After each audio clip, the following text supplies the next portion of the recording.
Us, Chicago White Sox closer Liam Hendriks announcing on his Instagram page yesterday that he has been diagnosed with non-Hodgkin's lymphoma and that he is starting treatment today. So our thoughts and our prayers are with Liam and his wife, Christy Hendriks, as he goes through this cancer battle. We are confident and hopeful that he will get back on the mound soon. Joining me now, live from Arizona, is one of Liam Hendriks' teammates, Joe Kelly. And Joe, first, before we get into a couple of other things on the baseball side of things, your thoughts about the news that you heard with Liam?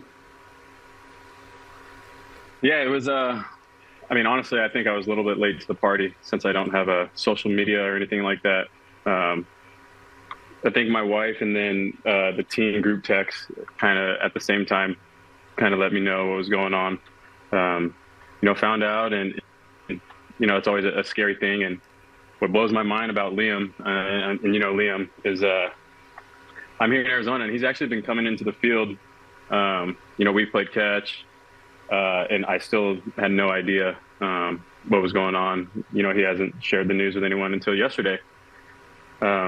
It's very, very scary, and I'm sure for him, so I reached out to him last night and told him that, if anyone could get through something like this, it's you. You've been DFA'd, 5 times. You've been, cut. You've been, on new organizations. You've come from Australia, where there's barely any baseball, honestly, to be a big league here.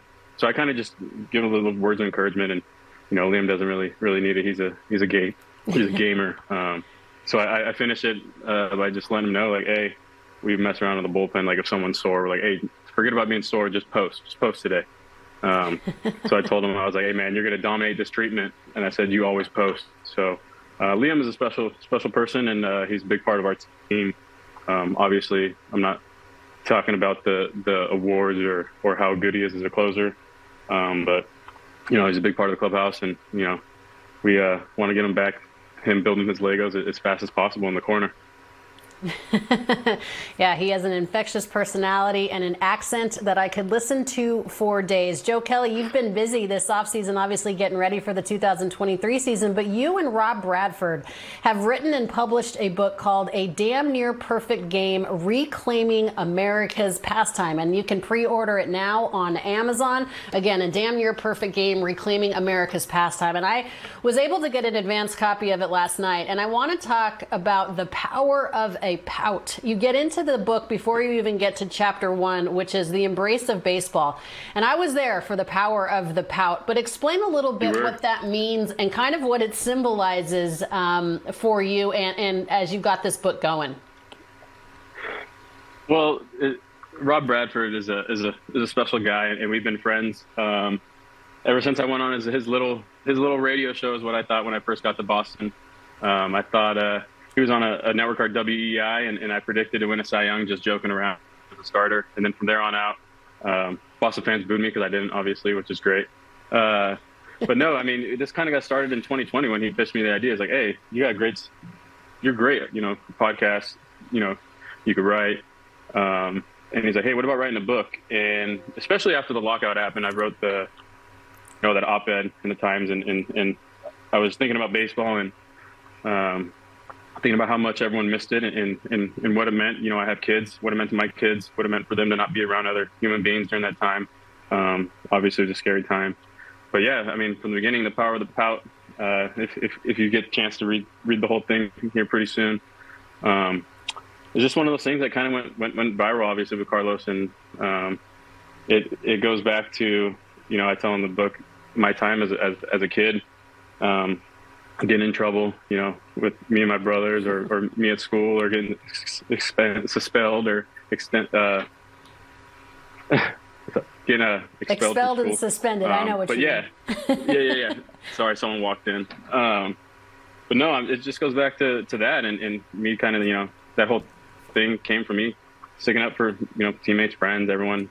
But yeah, it's a fun little project that we had, and we never thought it would come to what it is. And Bradford sends me photos all the time, and I'm pretty excited about where it's at right now. It was like number 1 or something. He'd send me a picture on Amazon, like in baseball, in baseball books, which is huge, which is great.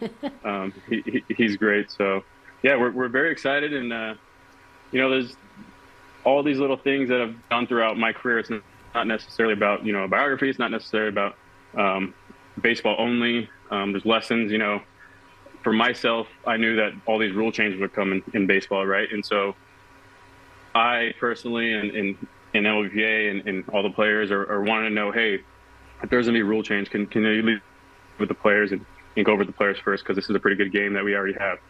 So a whole chapter in the book is based on me. I sat down and talked with Rob Manfred. So there's a whole chapter on that, going over rule changes, ideas what we could do to grow the game, ideas that he had, anywhere from ownership to, what new owners are going to come in. We're going to have somebody come in, like, let's just say a Steve Ballmer or a Mark Cuban, or, some CEO or some, CFO from Apple, like someone eccentric, you know what I mean? Kind of what Steve Cohen's already doing. So there's a whole chapter on that, which is great.